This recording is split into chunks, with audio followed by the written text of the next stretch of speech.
Okay, guys, so today is Friday, the 4th of February. I've been through my first chemo treatment, so this will probably be the only update that I make this week. On Monday, my district nurse came out to change my dressing on my pick line and flush it and stuff, and she was just lovely. She was one of the nicest nurses that I've met through this entire experience. Just really put my mind at rest. Um, she asked me what was bothering me and that, and I told her, that hearing that if it comes back, I'm only treatable. And she said, like, what was he doing telling you that? You don't need to worry about the future. What you need to worry about is the here and now and getting yourself through what you've got at the minute. And it was just so comforting and nice. So, her name was Karen. She's lovely. So anyway, that's pretty much the update from there. I'm almost sure I told you guys last week about the hairdressers that give me my cut for free. Wednesday was my first chemo session. I've got a diary here where I've been writing notes of my side effects every day, just to try and keep on top of them, because I want to see how long I'm going to have side effects so that I can try and plan around when I can go back to streaming between each chemotherapy session. So my first chemo my brain, okay, my brain. My first chemo session, I had to be there for 10:30, and I don't think I got seen for about an hour after that. And when I tell you, it was like walking in, whenever I was called in, it was like walking into the spa from hell. You have no idea. And I'm not meaning that in a nasty way. But there were spa beds everywhere. The woman facing me was having aromatherapy, and the rest of us are all getting pumped full of poison. There was another nurse going round with hot dogs and soup and stuff. It was just so surreal. It's not what I expected at all. And don't get me wrong, whenever I say, like the spa from hell, it was just the setup of everything. The nurses and everything were amazing. Everyone there was so lovely. I'd met a girl while I was waiting that was just giving me tips and things like that and what to expect, and told me that with the chemotherapy that I was there to get, if I had morning sickness whenever I was pregnant, I was likely to get sick that night from the chemo. And I did have morning sickness with my daughter, and I did get sick that night. She was lovely, and she kept saying, I'm sorry if I keep talking at you, it's just whenever I'm nervous, I just talk, and I'm like, you're really helping me out here. I cried in the waiting room because someone asked me how I was. So I just burst into tears. Then, whenever I actually went in for the chemo and the nurses come over, I burst into tears again. It was just a bit of an emotional wreck that day, but whenever I was actually having the chemotherapy put into me, I was fine. At one point, everything went a wee bit surreal. Like, I was looking around me, and it wasn't like anxiety or a panic attack or anything. I honestly think it was just the chemicals being pumped into me. Everything seemed very surreal, and I didn't really feel there, and it would come and go, and my eyesight went a wee bit funny. Then they told me they're like huge syringes full of stuff that they put into you, and there's many of them, and they told me that the last one I would probably get a weird sensation of being very hot. And what I got from it, oh, and a metallic taste as well. I didn't get a metallic taste. I could smell like alcohol, but I think that was maybe, from them having like alcohol swabs and stuff out. The back of my throat got very warm, and then inside my nose got extremely stingy. And the only thing that I can liken it to is if you've ever been in a swimming pool that has chlorine in it and you accidentally get some of that in your nose, that kind of burn. Well, that's how I felt. But before I even had the chemotherapy, and I'm sorry that I'm all over the place here, but my brain's a bit of a mess and I'm trying my best to get this all out. Before the chemotherapy even started, they gave me like 10 to 15 different pills to take. There was like a steroid and a ton of anti-sickness stuff. So I didn't actually get any sickness. I felt fine apart from what I've just described from the chemo.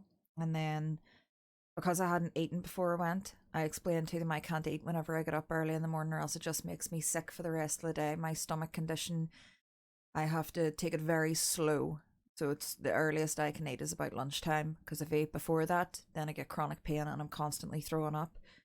So by the time the chemo was over, they asked me, was it okay to eat, because they would prefer I ate something. So I had a hot dog. As a lot of you guys know, I was vegetarian, like hardcore vegetarian for years and years, but I'd said it from the beginning, if it wasn't for meat substitutes, I don't think that I would have been able to be vegetarian. I can't eat those meat substitutes anymore because they're full of soy. And whenever your cancer is hormone based, then that's helping feed it basically. So I've had to go back on to eating meat again, and I feel guilty as hell about it. But at the same time, I need to be alive. I have a child to look after. So, whenever I got home on Wednesday, felt fine. I felt drained. I felt tired. I was dizzy. I think by the time around 4 o'clock hit, I started to feel really sick. So I took they gave me 4 different types of anti-sickness medication to take. So I took one of the ones that you can take 3 times a day. That you're meant to take those, I think, 6 hours apart. I couldn't wait any longer. I had to take another one a bit earlier than that. So then I phoned the helpline to let them know how sick I was feeling, and the heartburn that I was getting was like, it was scalding me. I'm already, because of my stomach condition, prescribed omeprazole. So I took some of those. Obviously I checked with them that it was okay, and then they told me just to take the anti-sickness stuff that they give you at night time, and to try and go to sleep. And this was probably about 9:30. I'm like, God, if I take these now, I'm going to go to sleep. I'm going to wake up at 3 o'clock in the morning, not be able to get back to sleep, and the whole cycle will continue. But I just done what I was told, and I did sleep the whole night through. My head started to get quite painful as well. I started to get quite a sore head, but I thought I put that down to just stress. So anyway, the day after, so that was Thursday, I woke up with an absolutely pounding headache, like so bad. I took 2 cocodamol and a diazepam. I've already checked all my meds and everything. By the way, I'm not just doing these things, like I'm not just cocktailing medicines myself. I've went through all this with the pharmacist. They know all about this in the cancer centre. These things are already prescribed to me, and excuse me, these things have already been prescribed to me, and they're totally safe with the drugs that I'm being given. Now that helped quite a good bit. Headache was still there, but it dulled it down a lot. I took my sickness tablets as soon as I woke up yesterday, so I didn't feel really any nausea. I waited probably about 4 hours before, or no, I didn't. I waited it was about 4 hours until I took one of the sickness tablets that you take 3 times a day. And it was fine. I didn't feel like any nausea or anything like that yesterday. So I managed to stay on top of all the anti-sickness stuff. It was just the headache was killing me. But again, I've got stuff to deal with it. It's just not going away fully. They offered to give me stronger pain medication to put me back onto oxycodone, and I don't want to do that at the minute, I also had the nurse come out yesterday to give me it's like an immune booster for your white blood cells, an injection. You get that 24 hours after your first chemo session. I think you get it after all your chemo sessions. So I got that in my stomach. It can cause some pretty bad bone pain in your hips, legs and back.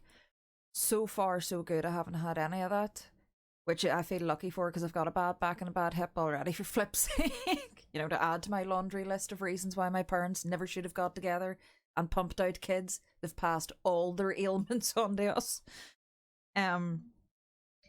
Sorry, my phone, I should have turned it on to silent. One thing that I will say that happened yesterday, it's painful to eat. I had a sandwich and it was fine. This didn't happen on the first day of chemo. I had a hot dinner and it was fine. It made me feel sick as hell, but it was totally fine with it.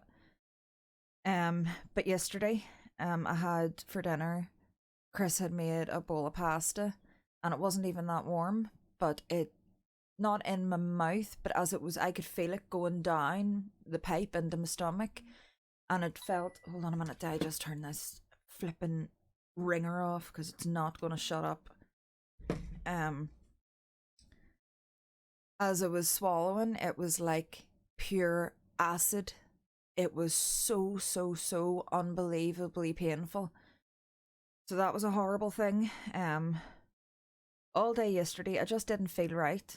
Between the sore head, then discovering, oh well, now, now you're not allowed to eat, and then like I just didn't feel right in my own head. I was dizzy, and it lasted all day long. But that's basically how yesterday went. So on to today. I woke up feeling sick today. So as soon as my eyes opened, I got one of the strong anti-sickness meds in. That was the last one that I had. That you take it in the morning. I got that pumped into me. Again, head absolutely splitting. I took 2 cocodamol and a diazepam. I'm actually due to do that again in about 15 minutes. The headache is definitely coming back. And my stomach and everything just doesn't feel right, and I don't like. I know that you can get. Now this is going to get into it. They warned me about diarrhea and all that kind of stuff. Nothing like that's happening with me. Also, there was something that I forgot to mention. The chemotherapy. Once you get it, your pee comes out red, and they said that if this goes on longer than 2 or 3 days, to contact them, because obviously you're not getting enough hydration. But like by the end of the first day, like by Wednesday night, I had the chemotherapy on Wednesday morning. By Wednesday night, my pee was back to normal because I drink buckets of fruit tea. Like I'm talking, like it's bottomless. As soon as one cup runs out, the next one's into me. So at the minute, that's one thing. I'll insert a picture here, as a matter of fact. I last night the headaches were so bad and I couldn't get on top of them that Chris went and got me a bag of frozen peas and a tea towel. So I'll put a photo in now for you guys to see and have a good laugh at. I posted it to social media as well because you know what I mean. It's the realities of chemotherapy headaches.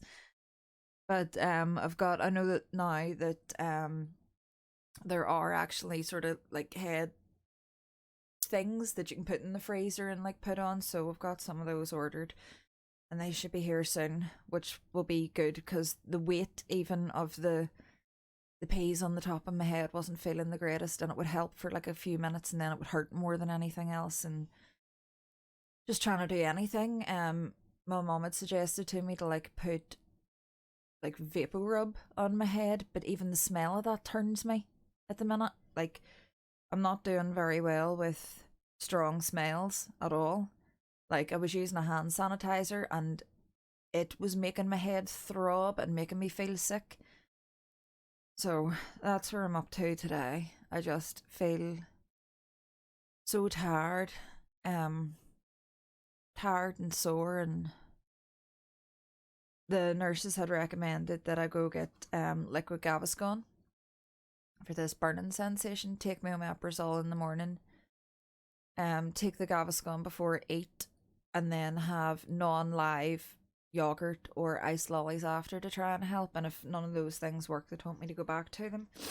So that's about the height of it. I know that this isn't the longest vlog, but I knew as soon as like I'd started chemo, things were going to change up a bit. I wasn't going to have the energy and stuff. But again, there will be more as soon as I start picking up again. I will have more to talk about and stuff like that, but at the minute I'm just brain dead and just not feeling great, you know. I will say one thing, I'd built it up in my head to be a hell of a lot worse than it actually is. It's not as bad as I thought it was going to be. I thought it was going to be like a wee weazened husk of a person, unable to move. And I think I've been doing pretty alright. So I don't recommend it, not by a fucking long shot. But it could be an awful lot worse. But then again, maybe the worst still to come. But I'm not thinking about that because just getting through each day, need to take those as the wins. But anyway, guys, thank you for being here. I can feel the support from all over the world and from this YouTube family that we're creating together. And I appreciate it so much, honestly. I never thought in my life that people who I'd never met before would mean so much to me. But you guys have really, really pulled me through an awful lot. So I thank you from the very bottom of my heart. If I can get any more updates in this week, if anything else happens, I will do so. But if not, this is probably it for this week. But we'll just have to wait and see. But anyway, guys, thank you so much. I appreciate you. Love you to death. And I'm away to take more painkillers. Until then, take care. Love you. So today is Saturday, the 5th of May. All right, the 5th of February. Today I thought my last vlog update was going to be my last for the week, but I woke up this morning and all hell broke loose. I woke up, basically, to start off with, I have like a history of having repeated shingles. I have had shingles at least 8 times in the space of about 3 years. So obviously that was a concern, and I made my doctors aware of this because it seems to happen after every stressful situation. So they told me if I had any of the signs to get in contact with them. The last night I started getting pain in the back of my leg, the top of my right thigh, and that's the place that it usually always breaks out. It's always in the same place. So I woke up and felt the pain still there and phoned the helpline. They then told me that I needed to go to A&E because it could be a blood clot, obviously because of chemo. So got myself together. Me and Chris got up to hospital straight away. I was seen really, really quickly. As soon as they realised, that I was a cancer patient and everything, they put me into a corridor completely of my own, so I didn't have to be around anyone, obviously because of my immune system and having like absolutely none at the minute due to chemotherapy, which I thought was really nice of them. They'd done, at that point, they'd put like an IV in the back of my hand, and they also done an ECG. I took a wee hospital selfie while I was there that I'll insert now. Just with my IV sitting in the corridor, the two of us by ourselves. They kept us there until the doctor came round and they had a room for me. It wasn't like a hospital like bedroom or anything. It was the room that if you've broken anything you would have like plaster casts and stuff put on, but they'd set up a bed and stuff in it for me just so that I was comfortable, which I greatly appreciated because I was absolutely exhausted. They then they took all my bloods and stuff like that and just left me there. I think I was there for about an hour and a half, but I fell asleep. I just lay on the bed and I went to sleep for the full hour and a half. And Chris just sat on the floor because there was no room even on the bed for him. It was only, like one of the wee, like trolley type beds. The hospital, I must say, was absolutely rammed, so they were doing the absolute best that they could with what they had, and they were definitely prioritising me. And like all the nurses and doctors were just so amazing today. I brought me to tears at one point. So what's happening now is they have they trained Chris in the hospital, one of the nurses, to give me anti-clot injections in my stomach because I know for a fact I couldn't inject myself with anything. So they trained him how to do it, and they've sent me home with all the with 5 injections. So I need to have them done at the same time every day, so 2 o'clock every day. I should hear within the next couple of days from the hospital because they'll want to do a CT scan, another CT scan, just in case it is a clot. They said they've done the blood tests have come back, but the levels that apparently they're looking for to detect a clot are basically very similar to the levels that I would have in my system anyway from cancer and chemotherapy, so it's hard for them to tell.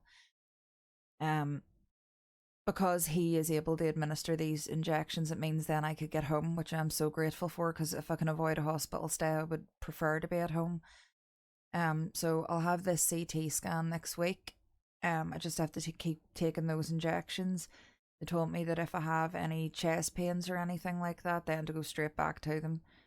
I do have shortness of breath. I've no COVID or anything. I was obviously tested whenever I was there, and it would have been a miracle if I had it, because I haven't really had contact with anyone apart from hospital appointments, my mum and dad and my brother and my sister-in-law. That's it.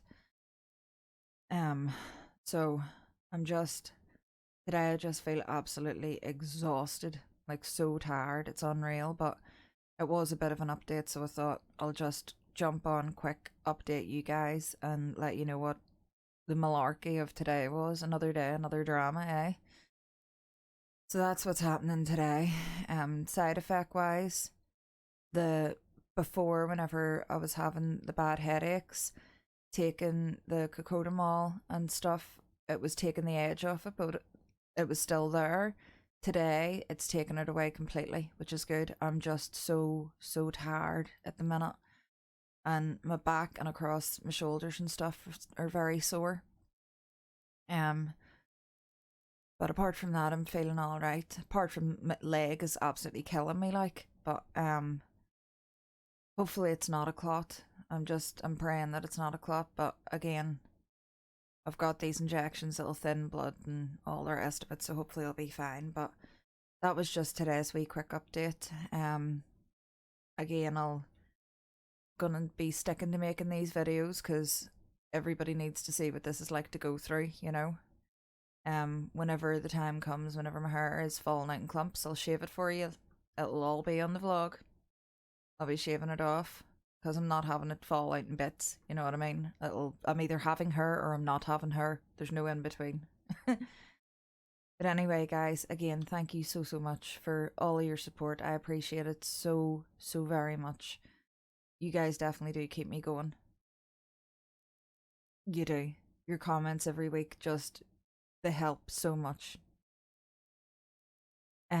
Again, if you can like, comment, subscribe, I appreciate it massively. Again, it pushes the video out to someone who may need to see it. And there are a lot of people out there that are going through similar, but they're suffering in silence and they don't know where to turn, and that shouldn't be the case. Because look at me, I'm on the internet, miserable as sin. Right, I'm gonna go, and I will see you guys next Sunday. Love you, love you, love you. Take care, have a good week, and I will catch you all then. Bye.